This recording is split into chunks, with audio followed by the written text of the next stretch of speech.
ලස්සන පද පෙළක් ලියනවා මේ ස්වාමියා සහ බිරිඳ දෙදෙනාම රැකියාවට යන ගෙදරක උදේ වෙන සිද්ධියක් සම්බන්ධයෙන්.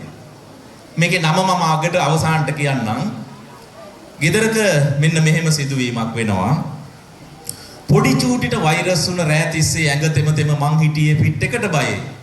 ලොකු චූටිට විභාගයද මං හිටියේ බත් බැඳ.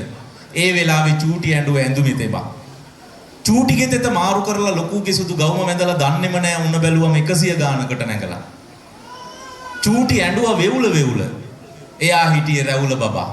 එයා කියලා කිව්වේ මහත්තයාට. දැන් උදේ නෝනයි මහත්තයයි දෙන්නම වැඩට යන්න ඕනේ. නෝනට ලොකු රාජකාරියක් උදේට තියෙන ළමයි ඉස්කෝලේ යවන්න ඕනේ. මේ ගෙදර ලොකු ළමයාට විභාගේ. ලොකු චූටිට විභාගයද මං හිටියේ බැත් බැඳ. ඒ වෙලාවේ චූටි ඇඬුව ඇඳුමේ තෙමා. චූටිගේ තෙත මාරු කරලා ලොකුගේ සුදු ගවුම වැඳලා දන්නේම නැහැ උණ බැලුවම 100 ගානකට නැගලා. චූටි ඇඬුව වෙවුල. එයා හිටියේ රැවුල බබා. ඌරම්බානවත් ඇහුණා. බබා බලන්නට කිව්වා මෙයාට හරි යකා වැහුණා. ගෙදර මෙහෙම දේවල් වෙනවා. උදේට බබා බලන්නට කිව්වා මෙයාට හරි යකා වැහුණා. එයාගේ අම්මා හිටියේ බණ අහහා. ටීවී එකටත් වැඳගෙන නැන්දම්මත් මේ ගෙදර ඉඳලා තියෙනවා. එයාගේ අම්මා හිටියේ බණ අහහා. ටීවී එකටත් වැඳගෙන ළමයි බමයි නිදි කරන අපි නම් කුඹරට ගියා. යා කිව්වේ මට ඇදේට. නැන්දම්මා හින්ටේබුත් ගන්නවා. මෙයාගේ අම්මට කියනවා ඒත් අම්මේ මම ඉවසුවා. අම්මේ මං ඒත් ඉවසුවා. මේකේ දැන් හොඳම ප්‍රශ්නේ තියෙන්නේ ඊළඟට. මේ සේරම කරන්න ඕනේ තියෙන්නේ අත් දෙකයි කියලා කිව්වෙත් මම බොහොම එහෙමින් මගේ කරුමෙටේ කැහිලා.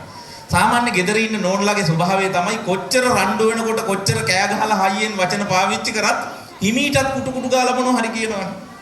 එයා ඒ හිමීට කුටු ගාලා කියපු ටික තමයි මේ සේරම කරන්න ඕනේ තියෙන්නේ අත් දෙකයි කියලා කිව්වෙත් මම බොහොම එහෙමින් මගේ කරුමෙටේ කැහිලා.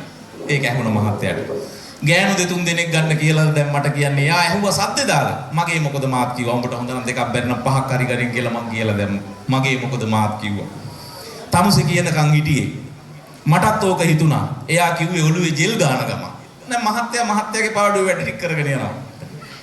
මේකේ ලස්සනම ටික අම්මේ මට යකා වැහුණා. වතුර ජෝගුවක් පෙරළුණා. ලොකු ගියේ බඩගින්නේ. එයා ගියේ කේන්තියේ. නැන්දම්මත් බුම්මාගෙන කෑවෙත් අද එහාගේ. මේකේ ලස්සනම ටික මේක. දැන් මෙයා වැඩට යන්න පරක්කු වෙනවා. ඔෆිස් එකට කෝල් කරලා කියන්න වෙනවා. ඔෆිස් එකට කෝල් කරලා බබාට වුණ බව කිව්වම වැලන්ටයින් සමරනවද සර්ුත් ඔච්චමට ඇහුවා. මේක වෙලා තියෙන්නේ පෙබරවාරි 14 වෙනිදා. මේ කවි පන්තියේ නමම වැලන්ටයින් දවසෙත් අපි රණ්ඩු වුණා කියන එක. මේක වෙන්නේ පෙබරවාරි 14 වෙනිදා හින්දා ඔෆිස් එකට කෝල් කරලා බබාට වුණ බව කිව්වම වැලන්ටයින් සමරනවද සර්ුත් ඔච්චමට ඇහුණා. මේකේ කතාවේ ලස්සනම ටික මේක. ඊයේ ෂෝට් ලිව් දමලා ගත්ත කමිසේ බෑග් එකේ දෙන්න හිතෙන්නේ නෑ දැන්. අනේ අම්මේ බනින්න එපා. වැලන්ටයින් දවසෙත් අපි රණ්ඩු වුණා. මෙච්චර වැඩ තිබිච්ච නෝනා ඊට ඉස්සරින් දවසේ පහවදා වැලන්ටයින් දවසේ හින්දා නෝනා මහත්තයාට දෙන්න ෂර්ට් එකකුත් අරගෙන ගෙවල් වල බොහෝ කාන්තාවෝ මෙහෙමයි. එහෙමනම් මේ කතාවත් එක්ක අපි මීළඟ නර්තනාංගයට වේදිකාව බාර කරන්න